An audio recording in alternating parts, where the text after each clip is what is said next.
Hi, folks. Welcome. We'll get started here in just a minute. Thank you so much for joining us.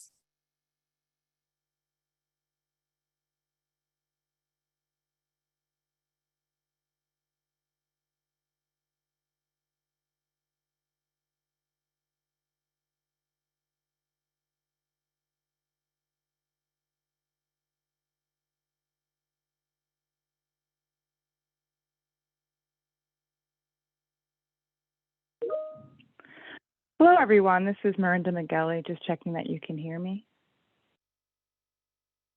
Great. Thank you so much for joining today's discussion. We're really excited to have everyone here. Sam, should we wait one more moment to get started?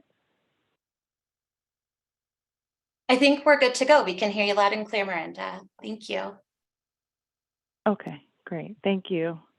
So I understand that this is really a busy time for many folks, and so we appreciate when you join our online and in-person events, but particularly this week and this time of the year. We are very appreciative of you making the time to join us. And we've heard from many folks that they are interested in this session, but the timing doesn't work. So as you may see, we are recording this event so you can have it for later reference and to share it with your peers. I'll start off with just a few logistics for the webinar. If you need any technical assistance, please use the chat to send a message to host and panelists, and my wonderful colleague Sam from WFN or Women's Funding Network will assist. Also, we've set aside time for a Q&A, so please add any questions or feedback you have using the Zoom Q&A feature. So I want to introduce myself. My name is Miranda McGelly. My pronouns are she, her, hers, and I serve as the Senior Manager of Policy and Program at Women's Funding Network. A little bit of background for Women's Funding Network. For those who are not familiar, we are a global alliance. We have 131 members and work in concert with those members to further gender and racial equity. Our members are women's funds, women's foundations, gender equity funders, and allies. We support our members through research, peer learning opportunities, funding, and more. Our organization, importantly, strives to apply an intersectional feminist lens to all our work. Today's conversation, to me, feels particularly timely because we're at the last act of this midterms with the Georgia Senate runoff happening today. Like many of you, I'm paying close attention to this race for many reasons, and partially because I have an extended family in Georgia. In fact, I regularly go to Augusta, Georgia for a family reunion in the summertime. And today I've been reflecting on a trip to the Strom-Thurmond River in Augusta, Georgia, where we're having a picnic for a family reunion. We get out the car. I have a son. At the time, he was about 2 years old. He sees his younger cousins playing in the river and kind of walks directly in. And so I start to freak out. He doesn't have on a swim diaper. I didn't pack a change of clothes. I didn't know what to do. And a relative saw me and said, "He'll dry." And it was true. It was 90 degrees outside. He was dry by the time he had to get back in the car. He had a wonderful time. We all had a wonderful time. And that relative gave me the encouragement I needed at that moment. And I reflect back at that moment often when I think about parenting. And it continues to encourage me. And I think it's a metaphor for many things in parenting. And I raise that because a lot of what we'll talk about today is around encouragement and the importance of encouragement, the power of it, albeit in a different context. So I hope many of you will agree that representation matters. In this webinar, we're going to be looking at women in leadership. Women have been underrepresented in government in the U.S., and women of color are particularly less represented. So what do we do to increase this representation? Our speakers today, who I'm so excited to hear from, have done thoughtful work on how to answer this question and present solutions on how to increase representation of women. with an intentional focus on increasing representation of women of color in U.S. political leadership. One strategy is starting women in community leadership positions as an entry point on the pathway to engaging them in being political leaders. Another thing I want to intro this discussion around is that we're going to be talking about women who are not yet considering a run for office. We're thinking about and going to be discussing what we can do to support those women to lead in their communities that they're already involved in. Again, we'll both talk about the women today, women we can encourage to step in these leadership roles, as well as the encouragers, the people like my relative who said he'll dry. And that can be people, that can also be organizations and communities who encourage and support women to step into leadership roles. I am extremely excited to introduce the panelists today. Erin Luz Cutraro, and her pronouns are she, her, hers. She's the founder and CEO of She Should Run, and we'll learn more about that organization and their important work. WFN member Frances Patterson Croft, who's the Chief Operating Officer at Women's Foundation of Mississippi.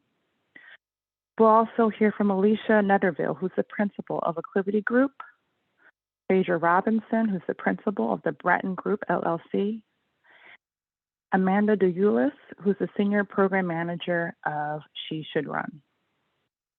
So with that, I'm going to turn things over to Erin, who will talk about their research.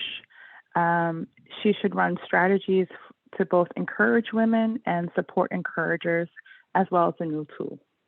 So thank you everyone for dialing in, and thank you Erin and the other presenters. Thank you so much, Miranda. And I love that story, that personal story of encouragement. It's so perfect to kick us off today. Thanks to you, thanks to Sam and others at the Women's Funding Network. We're excited to have this conversation, and I look forward to having it together in partnership with Mississippi Women in the Lead. So I'll start off today talking about something that we all know, which is that progress is not inevitable. But first, let's talk about why it's important to have a conversation around women's political leadership and our full engagement in our democracy. We know that when women are able to engage and lead equitably in politics and in public leadership, research says across the board that produces more effective, more inclusive policy outcomes, tends to lead to more peaceful and more stable societies that have stronger economic growth. I always think about what Vice President Harris said at the UN Generation Equality Forum. She said that the status of women is the status of democracy, which is 100% the truth. So, we know that women have always been underrepresented in government, but now, we're, by the way, all eyes are on Georgia today, but just coming off of the recent midterms across the board, what we saw, despite some individual really exciting stories, and we won't spend time talking about those today, but I know some of them are near and dear to our hearts, the overall number of women in elected office at all levels, 500,000 elected offices in this country from the highest level all the way down the ticket, women are still severely underrepresented, and frankly, the election was kind of a status quo election when it comes to the overall numbers.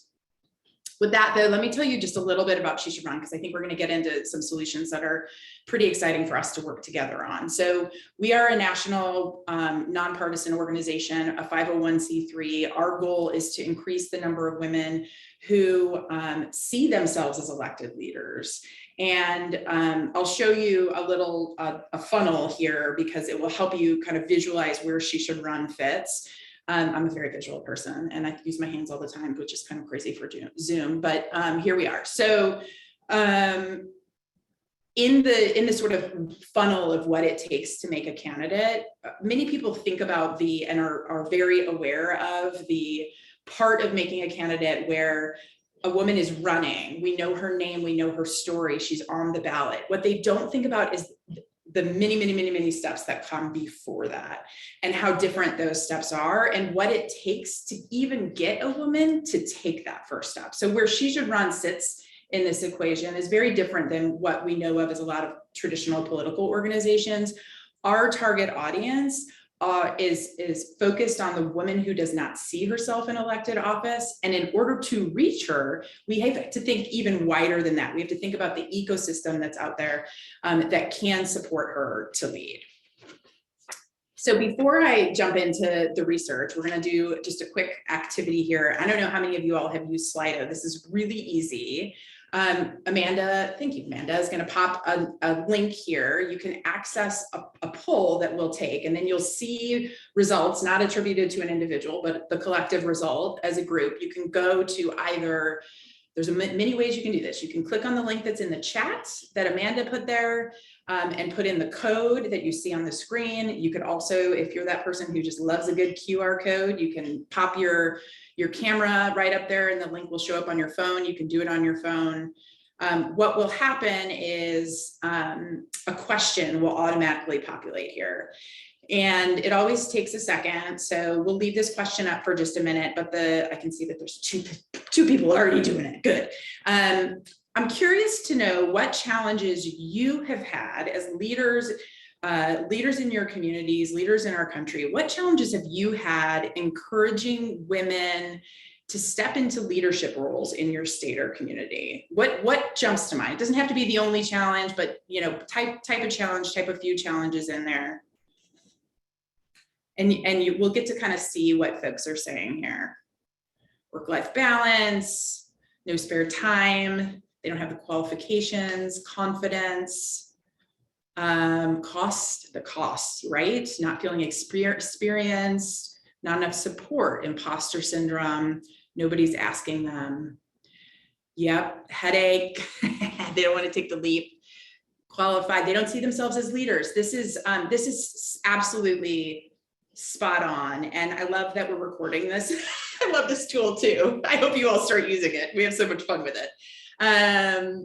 Right, what the conversation that we see nationally, the press coverage that we see gives them a lot to fear. And there's very real reasons to have, safety fears too. They don't see women like them, childcare, yes, and structural inequality. And it is a pretty thankless job. So the challenges are real. What do you think that the women in your community need to feel motivated to explore a role in elected leadership? Like, what does it take? What are the things that actually motivate them?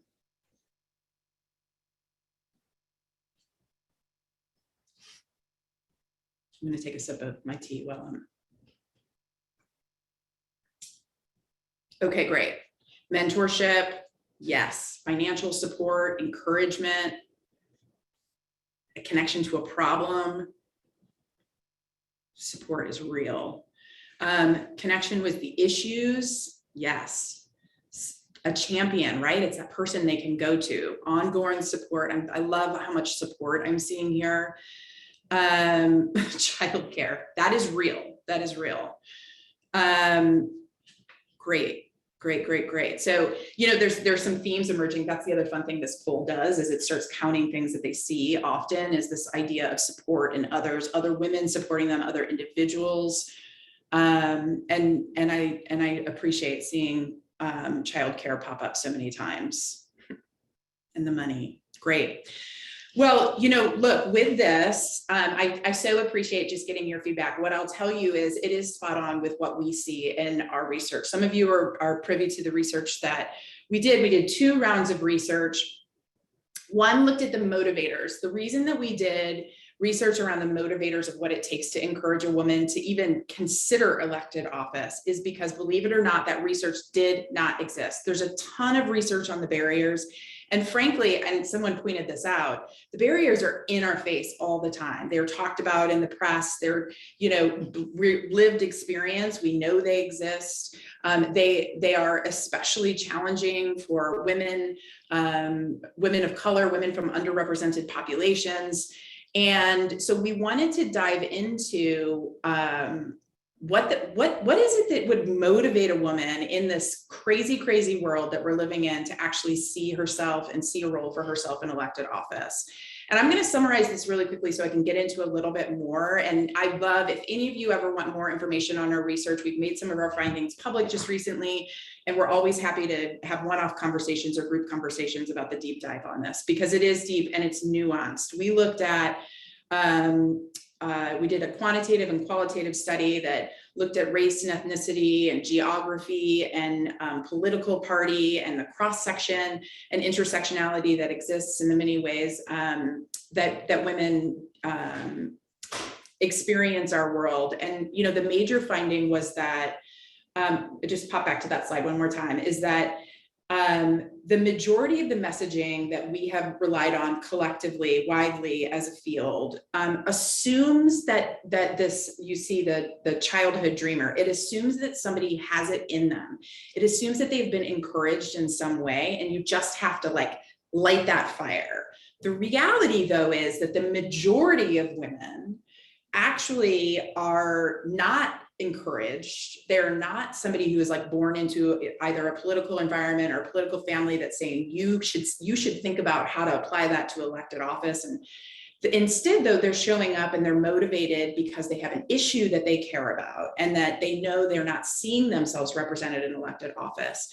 The other segment of the population is individuals who we all know, and by the way, you all are, and your communities are, that are service-oriented, that are connected to their communities, but yet they're still not taking that next leap into what that looks like for elected office. So, the big discovery for us is that the current messaging aimed at pulling women into the political process was reaching the majority of women. So what was awesome about this research is we did it, and what was challenging, and we did it, we found out all of this nuanced, what the messages that it takes. The challenge was that the common denominator in all of the research was that it required a messenger. It required a trusted messenger. It required you all, individuals in your community, to actually deliver the message. And we didn't know much about the what we call encourager, what motivates an encourager to actually step in and see their role and encourage a woman. So just briefly, again, we went through a very detailed research process I'm just checking my time. Yep, to get to,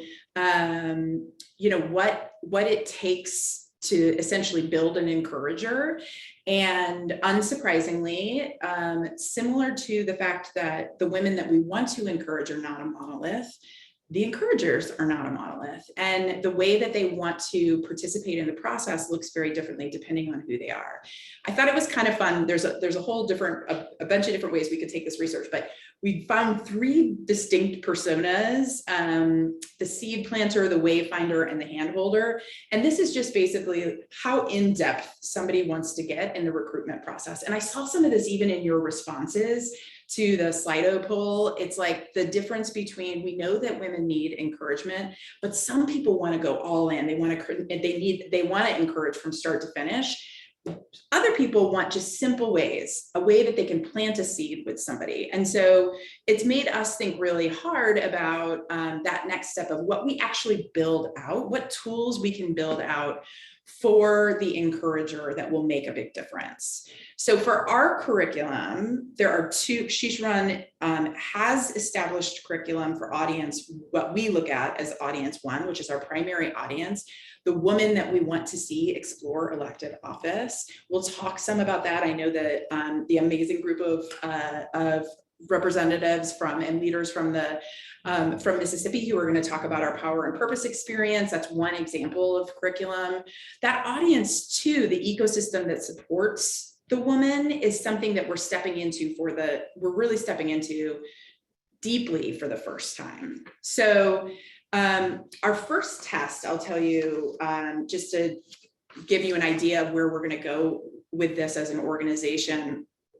we've called like the effort of encouragers our way forward.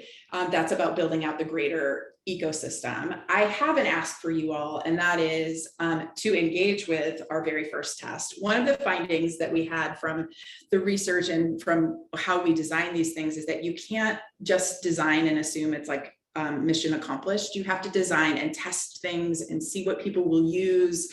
And so we're doing our very first little baby test here, and that is just a 2-week campaign that we're running. We just launched yesterday. It's a series of postcards and stickers that are meant for that. If you remember the personas, it's meant for that seed planter, that person who just, wants that quick way to be able to encourage a woman in her life. The tools that we have made available, postcards and stickers, are all free. We want people to order them because we want to see what people are most engaged, fired up by. So I encourage you to hit the link and order whatever floats your boat, and that will help us understand what you feel like would be effective just in the women to encourage the women in your personal life to consider run for office. So lots of fun options there. I'll dive in now to and I want to get your feedback on a couple of things. This next piece of really designing the next phase of our work. What we have found in our research, women aren't a monolith. We have to be really targeted with our messaging and understand that not every woman is motivated the same way. We also have to activate and design with existing communities. And this is something that has always been true to She Should Run, but I was so, frankly, just appreciative to see it show up so clearly in the research, that our ability to design tools that can reach more and more people depends on us engaging with communities just like you. You all are the thought leaders in your communities, and how you're able to build in partnership. We can build in partnership something that you can deliver, or that we can deliver in partnership with you. So we'll talk about what that looks like. There are some basic concepts that I wanted to put in front of you today and get your initial reaction to. And with all of these, this is the start of a conversation. If any one of these is like, okay, wait, but we want to do that right now, reach out, please. We're happy to take the conversation further. We're building right now. So let me just lay out what some of these are. So power and purpose is what we're going to talk about in this next piece of this overall conversation, and our work in Mississippi, in partnership with Mississippi. It's really meant it's our curriculum for the person that the women we're trying to encourage. So we found the reason we serve up something around purpose is we found that if you want a woman to explore her path in elected leadership, you have to first center her around what her fire in the belly is. So, you can't start in like a fundraising 101 training for somebody who doesn't even know why they would spend time on it. You have to get her, and by the way, this is good for everyone, really centered in what fires her up. That's power and purpose for us. Connecting that to civic engagement, connecting to that, how you make a difference in your community. The next 3 concepts that you see here are really, we're thinking about through the lens of the encourager. So the research said very clearly, and by the way, some of you completed our survey that helped guide these concepts. Thank you for your participation in that. We heard this like connection to, we're calling it all politics is local. So how do you show up in a conversation about, individuals who are trying to navigate politics within their own communities. And maybe that's not running for office, but if we can take some of the learnings that we have from running for office and apply them to all of the things in our lives, frankly, how about navigating some holidays with your family? All politics is local. So really diving in and meeting women where they are with that. So we're looking at building out curriculum there. The second piece is, a speaker series on how to help women think about their role as encouragers. So, and frankly, I should say women and people of all identities, because this is an important distinction here. Anyone can be an encourager. And so building something that you can take to an existing community and get an existing organization or group within an organization that gives them content to sort of walk through around what is the role of the encourager. The last concept here, boot camp in a box. I don't know if that's the name we'll go with, but this is a series of discussion that's really the all in. How do you take somebody from a place of understanding a political landscape, what is the local political landscape, to the place of how do you encourage and identify women who should be thinking about running, to the place of how do you support them. So this is more in depth, more like creating a real infrastructure to support the women.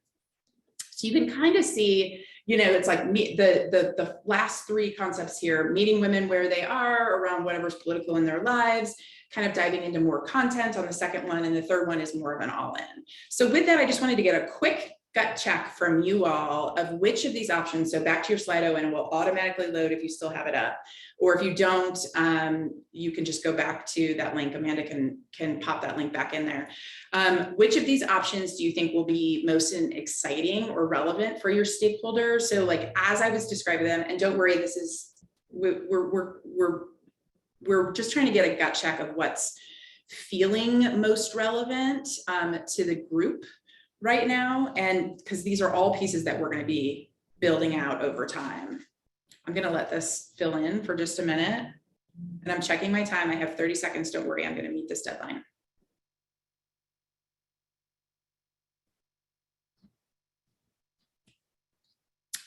Okay, this is helpful. So I see people ranking. I'm going to move on. Sorry, I'm going to move on to the next one just to be mindful of time. If we were able to provide you with content or curriculum, can you help us think about what format and delivery methods would be most helpful? And I'm going to just really quickly tell you. So is it like She Should Run comes in, does this all for you? You don't have to think about it. She Should Run manages She Should Run gives you the content. You deliver from start to finish.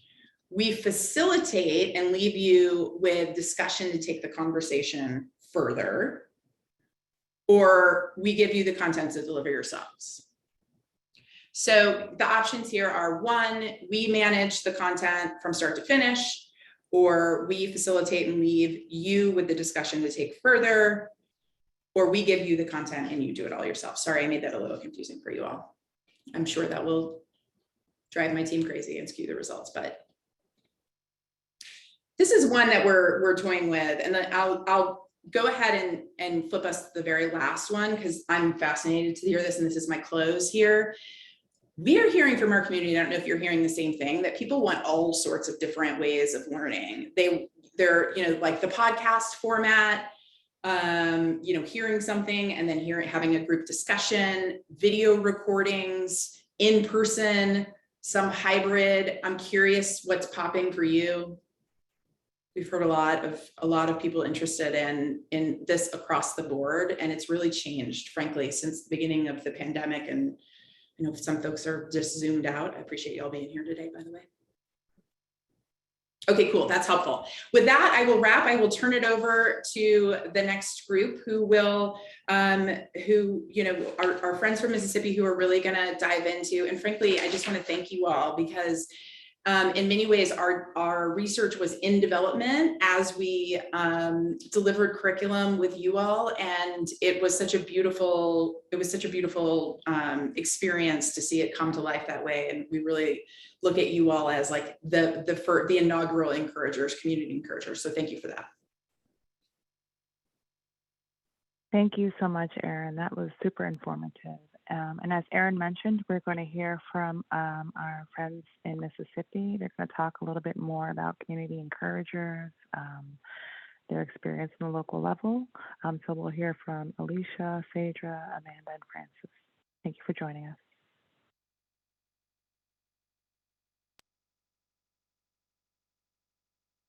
Hey, y'all. We didn't actually talk about what order we were going to go in. We probably should have. But we work really well together, so I don't know that we need an order. We'll just all go all together. How about that? It works. Yeah, we had a great time working with She Should Run, and we've had a great time running the Mississippi Women in the Lead program. I'm Frances Croft. I'm with the Women's Foundation of Mississippi. I've been with this organization since 2017 and have seen us go through different trials and different programs trying to reach women and trying to move our advocacy discussions forward. Alicia, Phaedra, do you want to talk about where you're working? Yes, I can talk about my work. I am Alicia Netterville. I'm the principal of the Acclivity Group LLC, and I contract with nonprofits and social justice organizations on programmatic and policy issues.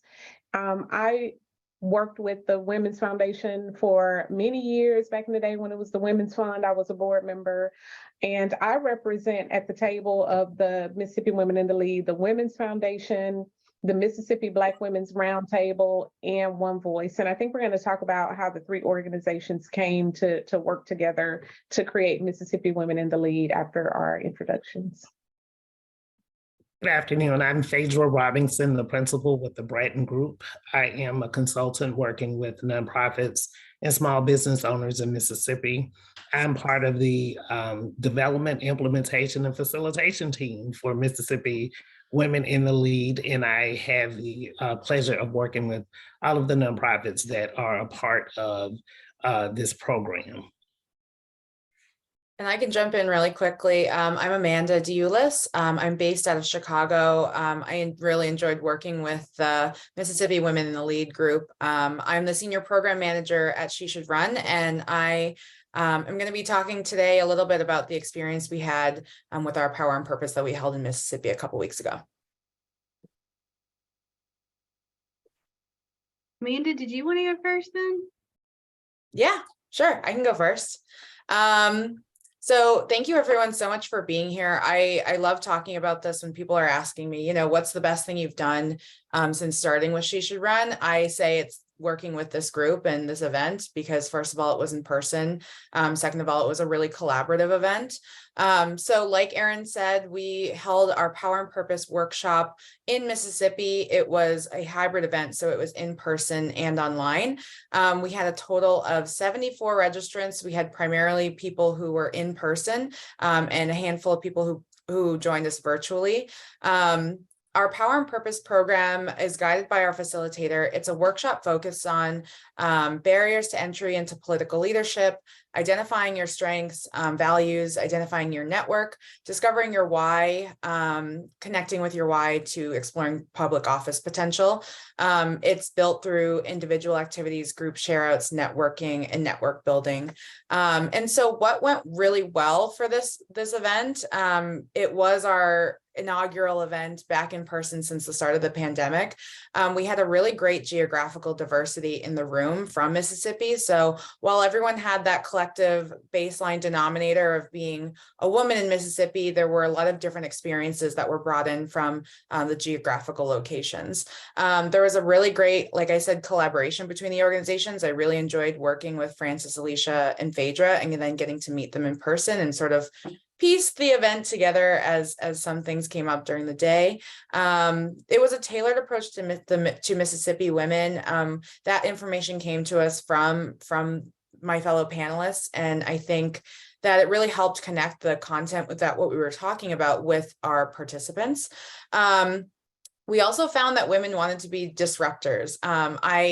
I'm going to pull Alicia into this example of, after listening to Alicia talk, I was like, why aren't you running for office? And she's like, I would never. But then this idea came up about how can we disrupt the system and get forward-thinking ideas about women in office into the forefront of that conversation. And Alicia was like, maybe I would do that. Maybe I would disrupt the system. And the joke was, if she actually won, it would be funny and she'd have to actually do the work. But we also had a lot of women leaving the event asking, okay, what's next?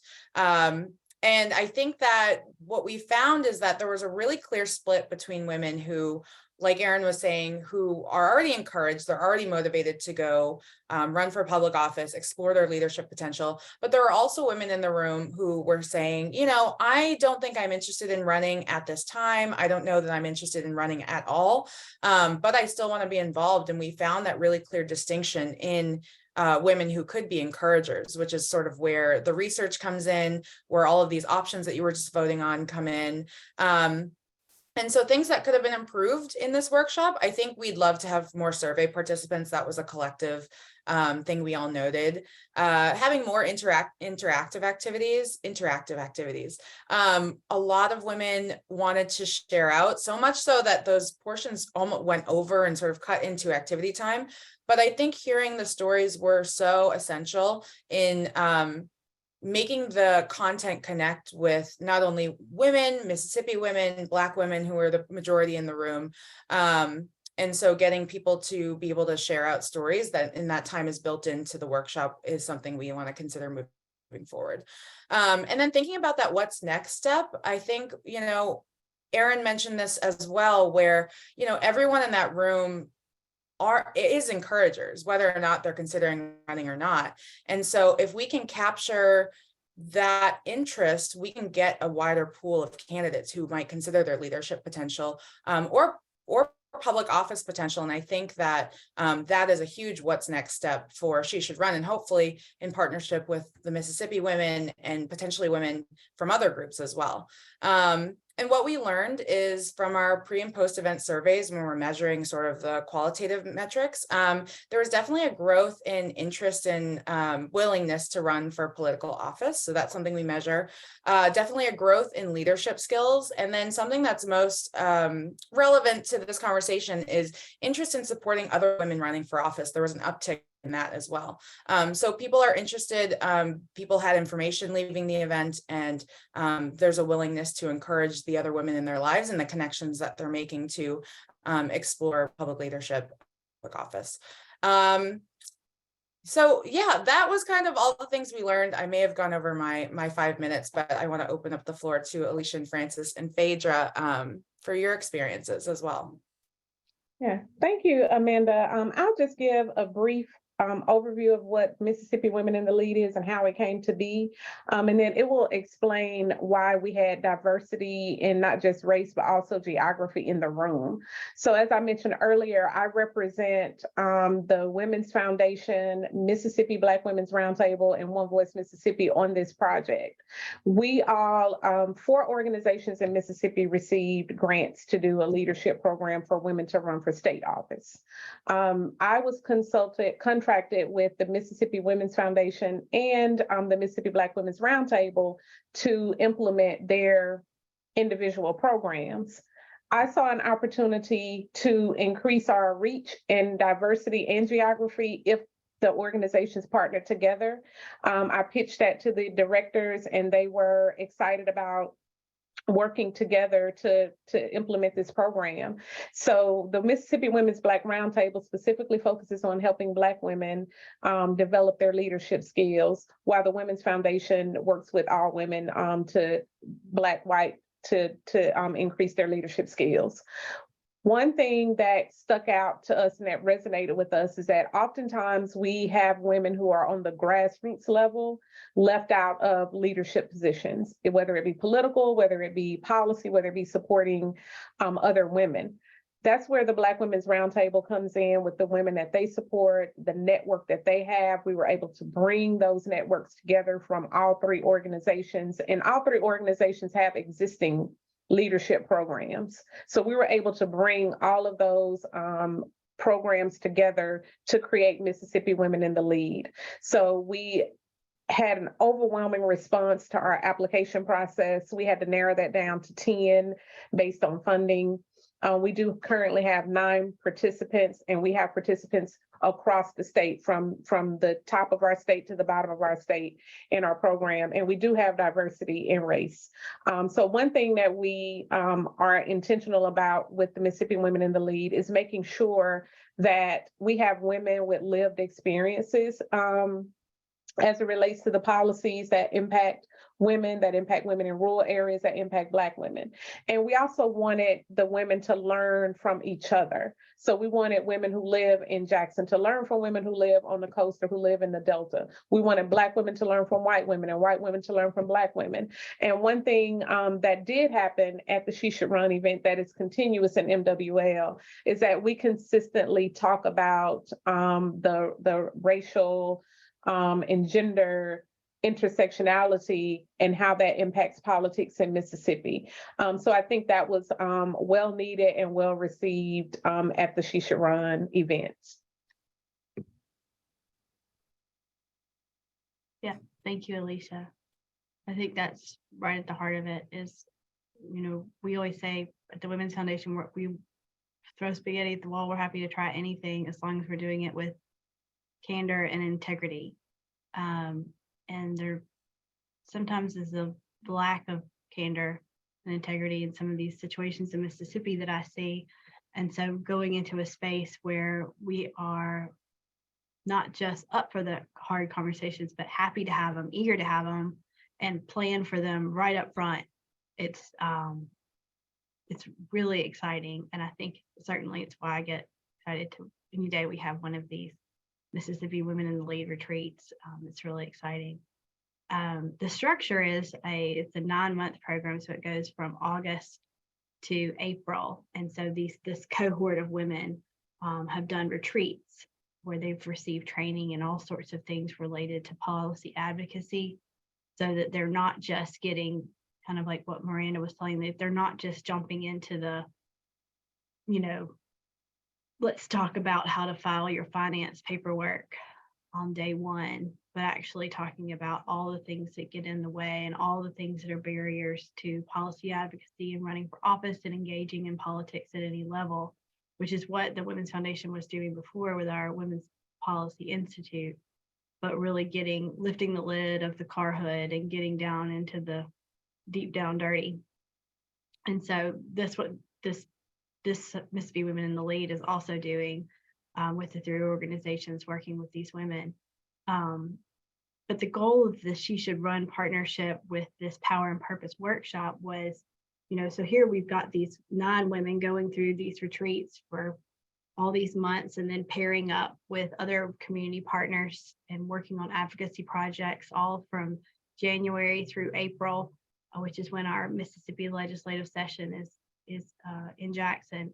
And so they're getting all these amazing experiences, and that's fantastic. And I think the ripple effects on that are wonderful. And all those women are going to take all that training and take it back to their communities and back to their, you know, a lot of them work for other nonprofits, and, you know, that's just going to be great. And I think that, you know, we've certainly seen with the Women's Foundation with our Women's Policy Institute, and I know the Black Women's Roundtable with their Black Women's Leadership Institute, you know, the same kind of thing with the alumna from those programs, just, you know, being all lit up inside, and that really lasts for years. And also we really wanted to see that have a broader, bigger impact. So being able to have a day-long workshop with She Should Run, it takes that experience and broadens it for a bigger community. And being able to have it where it's a hybrid situation in person, because the in-person part is more impactful. It just is.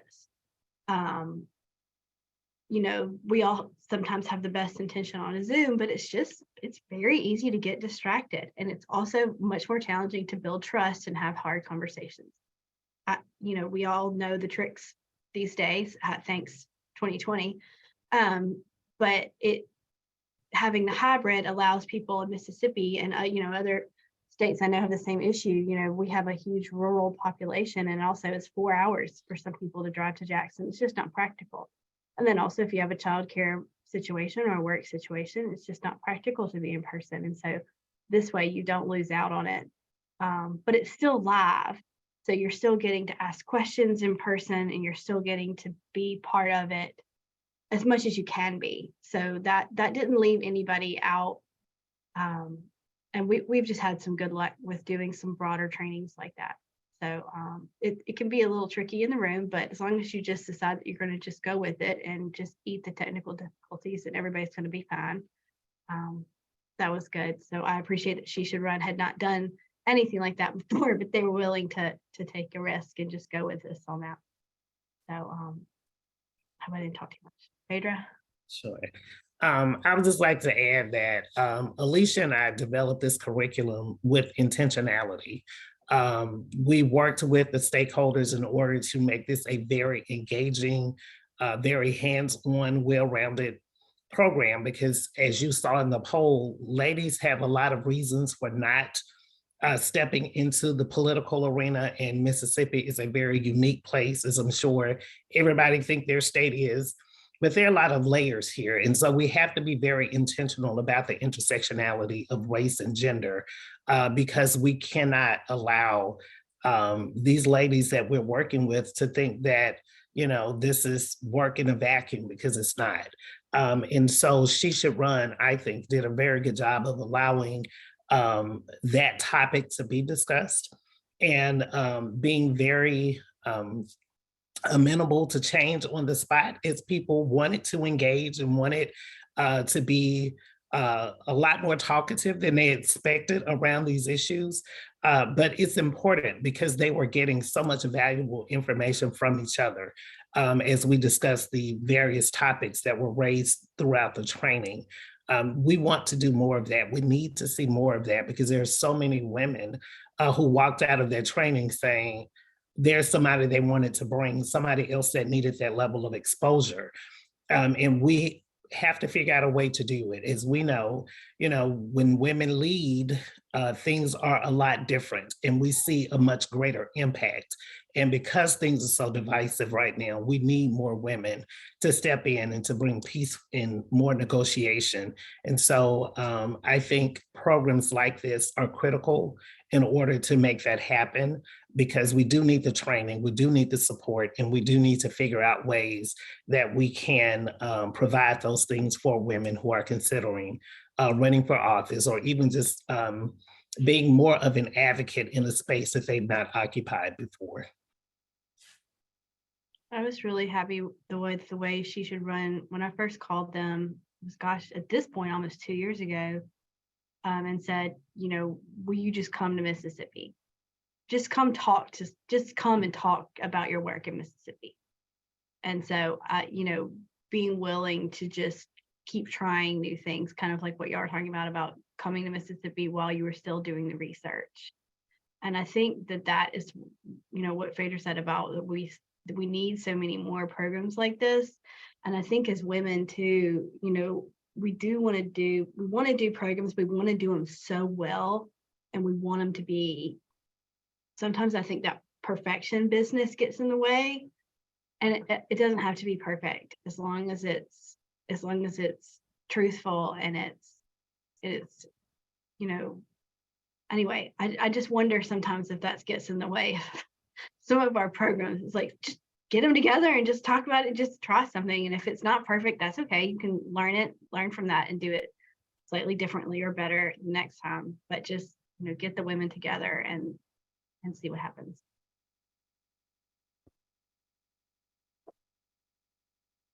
Yes.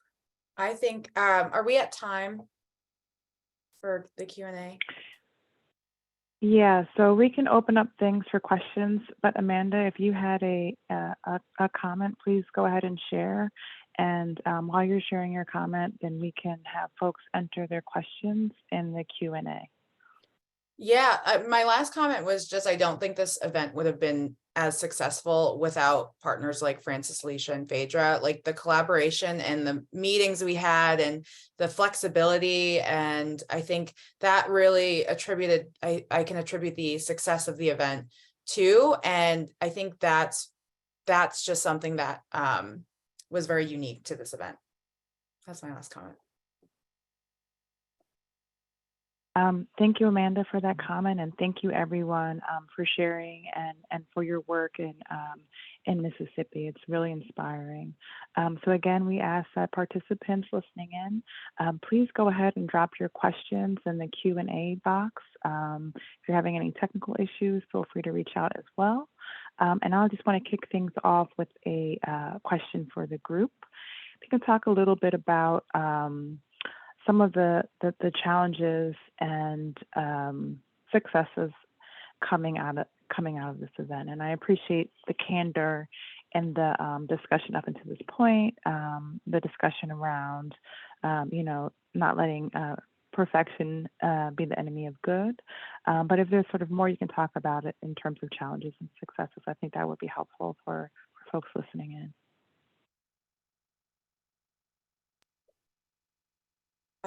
I can jump in with successes. I think definitely the storytelling aspect. I think that connected with everyone the most, of hearing other women's stories about how they got started, if they were running for office, or hearing about what is that, as Erin said, what's the fire in their bellies, and supporting one another. There was so much network building that they asked me to revise our post-event survey to include a question about opting in for our contact list, which, we still have results coming in, but they wanted to build those connections, and they were even writing down their email addresses and sort of like keynotes about each other, and sharing that with one another.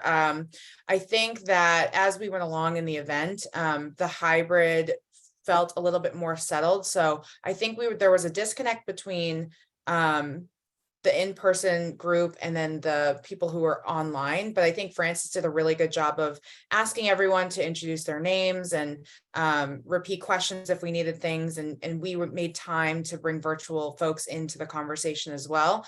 And I do think at the end of the event, there was a nice overlap and connection, as much as there could be.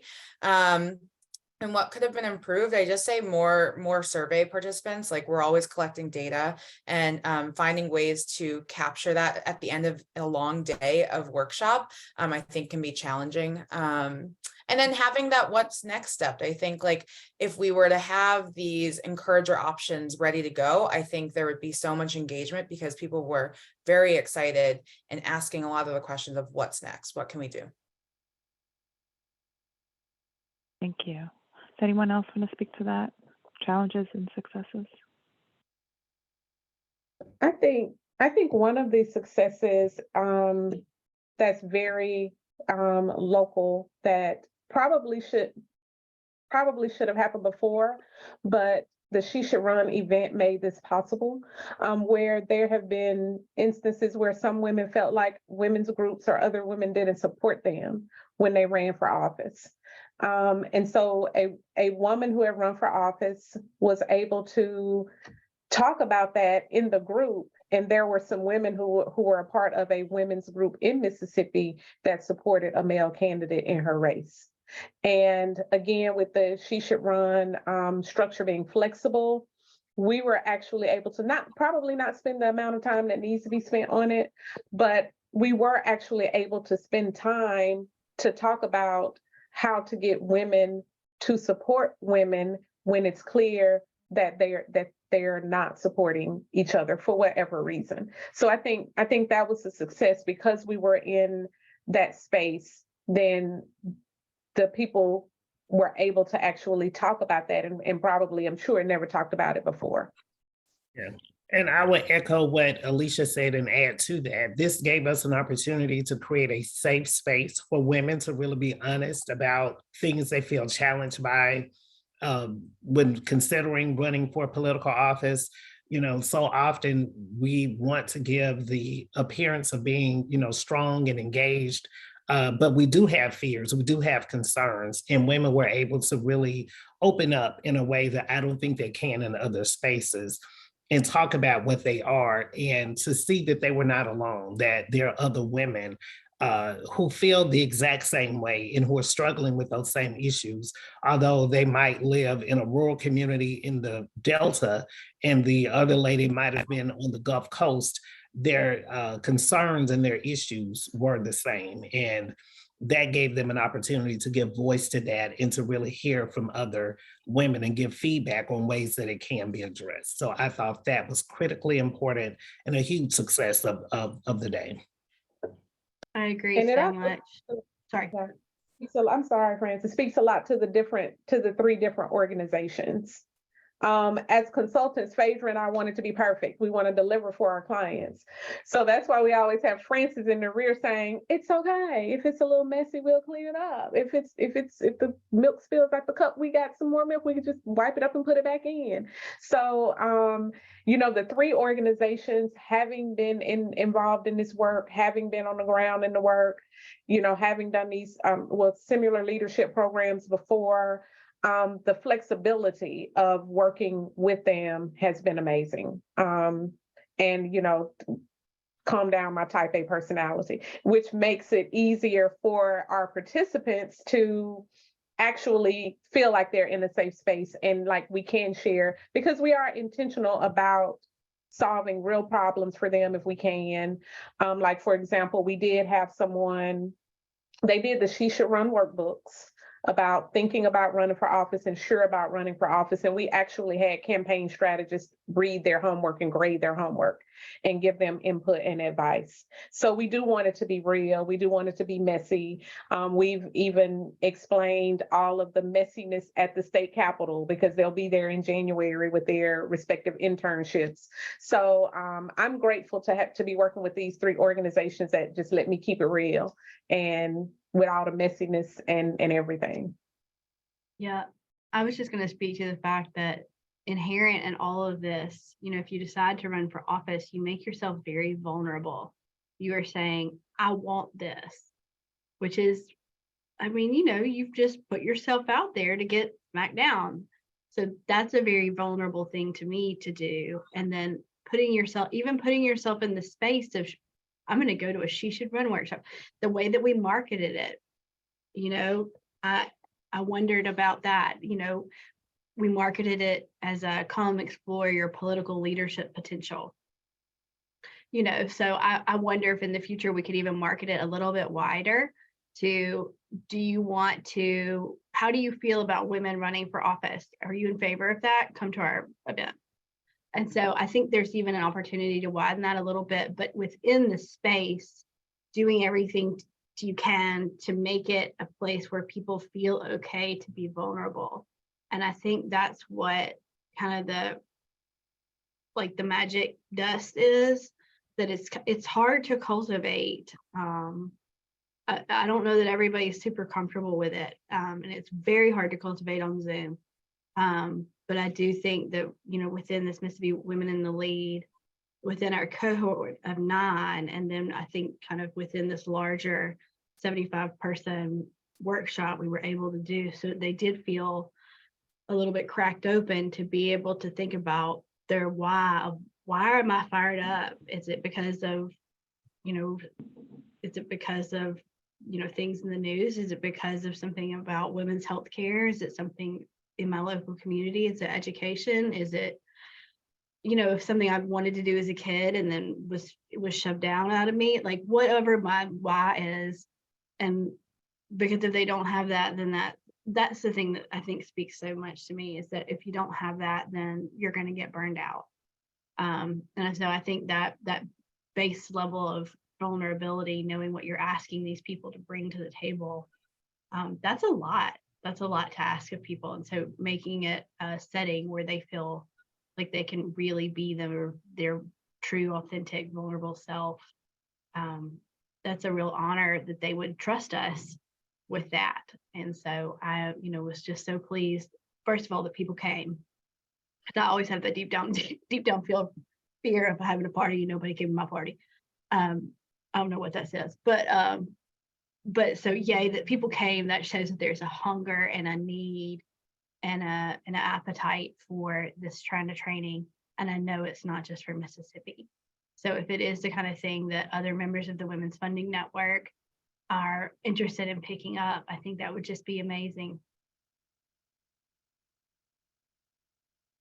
Thank you, Francis, and thank you, everyone. We actually had a few questions come in, but we're running out of time. But fortunately, there's going to be a part 2 of this discussion. So hold on to those questions and we will follow up in the second part of the discussion. We are at time, but I just want to take one more second just to, again, thank you for sharing your expertise, for your transparency, for your collaboration, for your excellence in this work. And thank you for everyone who joined us virtually. We heard in this conversation how hard it can be and how there is Zoom fatigue, how hard it can be participating in virtual events. So we appreciate you doing that in this busy time. We hope you got a lot of this conversation, and stay tuned for the second part of this series. Have a wonderful day and week. Thank you again to our panelists. Thank you. Thank Thank y'all you for having us. joining. Please reach out with questions. We're happy to help. Yes. We can connect you with anybody.